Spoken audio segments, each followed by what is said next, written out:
We are taking a single American carrier and its escorts and throwing 3,000 years of the deadliest fleets ever built straight at it, each one at the absolute peak of its power, each one certain it can drag this ship to the bottom. Xerxes Persian Armada, the largest invasion fleet the medieval world ever launched. Greek fire and the Byzantine dromons, the Spanish Armada, Nelson's Royal Navy, the Imperial Japanese Navy, and waiting at the very end, the one fleet in all of history that was built, bolt by bolt, for the single purpose of killing an American carrier. One of these navies gets closer than you will believe, and it is almost certainly not the one you are picturing right now. The rules are simple. Every fleet shows up at its historical peak, and the Americans keep exactly what they have today. All you have to decide is whether a single one of them can make this ship bleed before it goes under. This is a 2 a.m. scenario, so we are not chasing perfect realism. It is just the one I could not stop thinking about. Yet one thing to hold on to before the first fleet sails, because it is the whole story. A carrier strike group does not fight the way anything else in this video fights. Its air wing, 70-plus aircraft, strikes targets hundreds of miles past the horizon. Its Arleigh Burke destroyers run the Aegis system and around 90 missile cells, Tomahawks that fly 1,000 miles, and interceptors that kill from over 100 miles out. Underneath it all runs a nuclear submarine that never has to surface and never runs low on fuel. Every fleet it is about to face fought at a range you could see with your own eyes. The strike group fights at a range you need a satellite to picture. Keep that gap in mind, because in 3,000 years, only one opponent ever found a way around it. Start at the beginning. 480 BC, Xerxes, King of Kings, pushes into Greece with the largest fleet the ancient world had ever seen.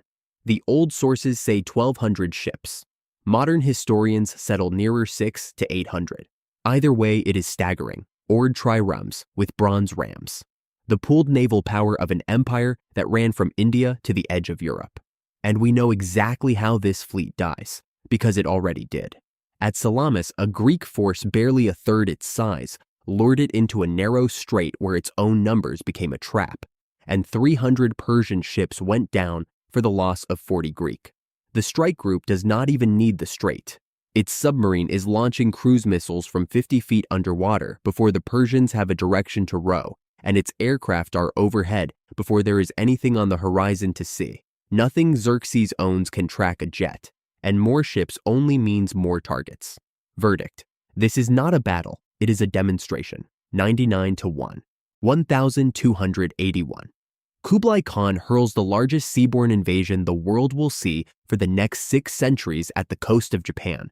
By the old counts, around 4,000 ships and 140,000 men. In our history, nothing human stopped it.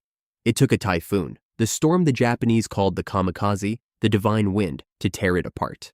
Here the divine wind is a flight of super hornets. And this is where the real theme of the whole gauntlet first shows its face, quietly. 4,000 ships is not a fleet a strike group can simply shrug off, not because any single junk is dangerous, but because there are only so many missiles and bombs on that carrier, and 4,000 of anything starts to eat the count. The answer is discipline, cheap weapons for cheap targets, guns and strafing runs for the wooden hulls, and hold the missiles back. It works. The fleet a god once had to drown drowns again. But file that thought away, because the enemy's real weapon here was never the ship. It was the number. Verdict: 99-1, and the first bead of sweat. Now the sea itself learns to burn. For 5 centuries, the Byzantine Empire held the Mediterranean on the back of one secret: Greek fire, a petroleum weapon pumped through bronze siphons on the bows of their dromon warships, a liquid flame that clung to everything and kept burning on the surface of the water. In 717, an Arab armada said to number 1,800 ships came for Constantinople, and Greek fire burned it out of the sea. The formula was guarded so tightly, it died with the empire in 1453 and has never been fully reproduced since. Against a fleet that kills from over the horizon, none of it lands a blow. A guided missile does not care how well your fire burns. And yet, this is the first opponent to earn a flicker of genuine unease, because if you ever put a boarding party or a crippled ship into tight, confined water against those siphons, Greek fire is terrifying in a way oars and rams simply are not. it is still not close.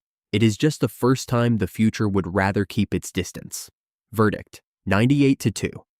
1588, and the first fleet in the whole gauntlet that fights with gunpowder. Philip of Spain sends roughly 130 ships, floating fortresses studded with cannon, to crush England and turn the map of the world. It is a real gunpowder navy. It is also helpless here. A cannon that throws a solid iron ball a few hundred yards is, against a warship that strikes from beyond the curve of the earth, a very loud way of doing nothing. The Armada never closes the range. Long before its guns can bear, every galleon is already a labeled dot on a screen, and the missiles are inbound. In our history, it took fire ships and an Atlantic gale to break the Armada. Here it takes an afternoon and a sliver of the magazine. Verdict, 98-2. And still nobody has made the Americans flinch. So, we send in the finest there ever was under sail. At its Napoleonic peak, the British Royal Navy put more than 100 ships of the line and 600 warships to sea, blockaded whole continents, and at Trafalgar in 1805, beat a combined French and Spanish fleet of 33 with 27, without losing a single ship. A first rate carried 100 guns across 3 decks. Man for man, these are the best sailors in this entire video, and it changes nothing, for the oldest reason in the gauntlet. Gunnery you cannot bring into range is just discipline waiting to be wasted. A ship of the line has to be within half a mile to hurt anything. The carrier engages from 500. There is no version of this where sailing ships run down a strike group that does not want to be caught, short of thick fog, a total collapse of American navigation, and blind luck at knife range. Possible. Wildly unlikely. Verdict, 97-3. December 1941, and for the first time, the enemy brings an air force and carriers of its own. The Imperial Japanese Navy at its peak was the most dangerous fleet on Earth. Around 10 aircraft carriers, 10 battleships, the Zero fighter, the long lance torpedo that outranged anything the Americans had, more than 60 submarines, and the Yamato, close to 72,000 tons with 18-inch guns, the largest ever put to sea. Japan even had radar, bad radar, but radar. This is the first round that is a genuine fight, and it is still not a fair one. The strike group's radar tracks targets through space. Its Super Hornets fly higher and faster than a Zero can climb. Its submarines shadow the Japanese fleet from the moment it clears port, and its aircraft find the carriers first, because the modern side always sees first, and put them under before Yamato's guns ever range a target. But give the Japanese their due, they do more damage than anyone before them. 60-odd submarines hunting in tight Pacific water is a threat you have to respect. And somewhere in that fight, there is a real chance a single torpedo finds a hull. Verdict, 90-10, and the first loss the Americans actually feel. And now, the only navy in all of history that was designed, from the keel up, for exactly one job: killing an American carrier strike group. At its 1980s peak, the Soviet Navy ran over 1,000 ships and nearly 300 submarines, and almost none of it was built to fight fair. It was built around a single idea: the saturation salvo. Their P-700 missile, NATO called it shipwreck, carried a 1,600-pound warhead at better than Mach 1.5 out to around 300 miles, and one Oscar-class submarine carried 24 of them. The doctrine was cold arithmetic. Launch so many missiles at once that no defense can stop them all, and you never needed them all. You needed one, because one hit on a carrier is a catastrophe. And here, every theme in the gauntlet finally comes due. The strike group still wins. Its submarines, its electronic warfare, and its layered air defense are genuinely better, and in most runs, the Americans come out on top. But for the first time in 3,000 years, the enemy is not trying to outsail or outshoot the future. They are trying to overwhelm the math, the very same math the Mongols blundered into by accident, and that the Soviets engineered on purpose. Verdict, 75-25. The future finally has to sweat. So here is what 3,000 years of naval history actually says.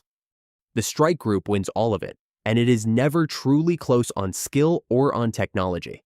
Not against oars, not against cannon, not even against Yamato's guns. But walk back through the gauntlet and the same quiet truth keeps surfacing. Every fleet that came closest, the Mongols with their 4,000 hulls, The Japanese with their 60 submarines, the Soviets with their saturation salvos, threatened the future in one way and one way only. Not with a better weapon, but with a bigger number and a single lucky hit. None of these were weak navies. Each was, in its own century, the most powerful thing that had ever floated. The strike group beats them because it fights in a dimension none of them can reach, over the curve of the planet and across it. Xerxes' admirals and Nelson's captains, and the men who built the Yamato, would have understood one another perfectly, and not one of them would have had a word for the silent gray ship that ended their world from a place they could not see. But the Soviets did have a word for it. They called it a target, and they built 300 submarines to prove the point. Because that is the real lesson of the sea. It never changes. Only the ships that rule it do, and the only thing that has ever truly threatened the one that rules it now is the oldest weapon there is: more.